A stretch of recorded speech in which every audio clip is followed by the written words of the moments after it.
Christmas ညရဲ့ထူးဆန်းတဲ့ဖုန်းကော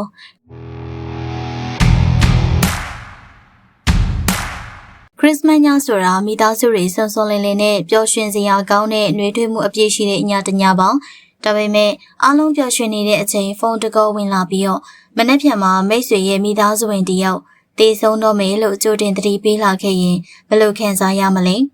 ဒီအကြောင်းကစိတ်ကူးရင်တသက်မဟုတ်ပေအမေရိကန်မှာတကယ်ဖြစ်ခဲ့တာပါဆိုတော့ဒီအကြောင်းနဲ့ပတ်သက်ပြီးပြည့်စုံစုံသိရဖို့အတွက်အဆောင်လေးချုံတစ်ချက်လေးတက်ပြီးတော့ဗီဒီယိုကိုစုံနေထိအတူကြည့်လိုက်ရအောင်ပါအဲ့ဒီညကခရစ်စမတ်အကြိုညလည်းဖြစ်ပြီးတော့အပြင်မှာတော့နှင်းမြူတွေကတဖွဲဖွဲနဲ့ကြာဆင်းနေပါတယ်အိမ်ပြင်ဘက်မှာတက်ဆင်ထားတဲ့ခရစ်စမတ်မီးရောင်စုံတွေကလင်းထိန်နေခဲ့ပြီးတော့အိမ်ထဲမှာတော့မိသားစုဝင်တွေဟာစပွဲဝိုင်းမှာအရသာရှိတဲ့ညစာတွေကိုပြင်ဆင်ရင်းနဲ့ခရစ်စမတ်ကိုစောင့်ကြိုနေခဲ့ကြပါတယ်ခရစ်စမတ်တေးသံတွေပြန့်လွင့်နေပြီးတော့မိသားစုဝင်တွေရေရေမောမောစကားပြောနေကြတော့မှပဲဖုန်းတန်ကဆူဆူညံ့ညံ့နဲ့မြည်လာခဲ့ပါတယ်ဖုန်းစကရင်ပေါ်မှာတော့အမည်မသိတဲ့ဖုန်းတစ်လုံးဖြစ်နေတာကိုတွေ့ရတာကြောင့်သူတို့မိသားစုလည်းဖုန်းမခေါ်နေရနေမှာဆိုပြီးတော့ဒီအတိုင်းထားလိုက်ကြပါတယ်ဒါပေမဲ့အဲ့ဒီဖုန်းနံပါတ်နဲ့ပဲနောက်တစ်ချိန်ဖုန်းဝင်လာခဲ့ပြန်ပါတယ်ဒါနဲ့ပဲအင်ရှင်ဖြစ်သူအမျိုးသမီးကဖုန်းကိုကင်လိုက်တဲ့အခါမှာဖုန်းထဲကနေထွက်လာတဲ့အတန်ကတာမန်လူတယောက်ရဲ့အတန်နဲ့မတူတာကိုသတိထားမိခဲ့ပါတယ်ပြီးတော့အေးဆက်ပြီးတော့ကြောက်စရာကောင်းတဲ့လေတန်နဲ့မနေ့ကျရင်သူလာမကိုစောင့်မနေနေတော့လို့ပြောခဲ့တာပါအဲ့ဒီစကားတခွန်းလေးကိုပြောပြီးတော့ဖုန်းကချက်ချင်းကျသွားပါတယ်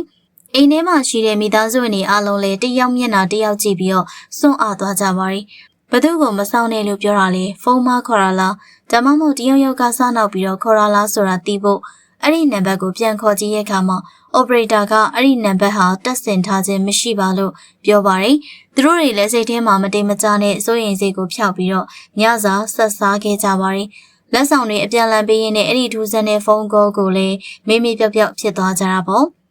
နောက်တနေ့ခရစ်စမတ်မနက်ခင်းကိုရောက်လာတဲ့အခါမှာမိသားစုဝင်တွေအားလုံးစုံကြပေမဲ့အဝေးမှာရောက်နေတဲ့မိသားစုဝင်တွေကအမျိုးသားတယောက်ကတော့ရောက်မလာသေးပါဘူးအစကတော့အိပ်ပျော်နေလို့ဒါမှမဟုတ်လမ်းမှာနောက်ကျနေလို့ဖြစ်မှာပါလို့တွေးခဲ့ပေမဲ့နေ့လယ်12နာရီကျော်တဲ့အထိဖုန်းဆက်လို့လည်းမရအဆက်အသွယ်လည်းလုံးဝမရတော့တဲ့အခါမှာရဲစခန်းကိုအကြောင်းကြားပြီးတော့လူပြောက်တိုင်ချက်ဖွင့်ခဲ့ရပါတယ်။အဲဒီနေ့ညနေပိုင်းမှာပဲရဲတွေကပျောက်သွားတဲ့အမျိုးသားရဲ့ကားကိုအိမ်နဲ့10မိုင်လောက်ပဲဝေးတဲ့လမ်းဘေးတနေရာမှာစွန့်ပစ်ထားတာကိုတွေ့ရပါတယ်။ပြီးတော့ကားနဲ့မလန်မကန်းမှာအဲ့ဒီအမျိုးသားရဲ့ရုပ်အလောင်းကိုရဲတွေကရှာဖွေတွေ့ရှိခဲ့ပါတယ်။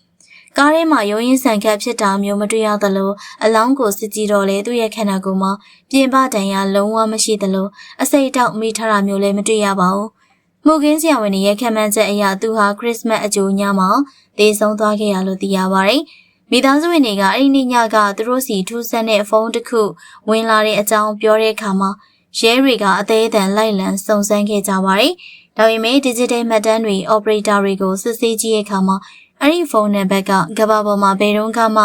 မရှိခဲ့တဲ့နံပါတ်ဖြစ်နေရပါ။ရဲတွေလည်းအပြေရှာမရတဲ့အစုံအမှုကိုပိတ်လိုက်ရပါတယ်။နှစ်တွေအကြာကြီးကုန်လွန်သွားခဲ့ပေမဲ့ဒီနေ့ထိဒီအမှုကအပြေရှာမရတဲ့ဗဟေဒီအဖြစ်ကြန့်ရှိနေပါသေးတယ်။အဲ့ဒီမိသားစုကလည်းခရစ်စမတ်အကြိုညရောက်တိုင်းအိမ်ကဖုန်းလိုင်းတွေအားလုံးကိုကြိုးဖြတ်ပြီးတော့ပိတ်ထားလေးရှိပါတယ်။ဒီနေ့ဗီဒီယိုလေးကတော့ဒီလောက်ပါပဲရှင်။ကြည့်ရှုပေးရတဲ့အတွက်အားလုံးကိုကျေးဇူးတင်ပါတယ်ရှင်။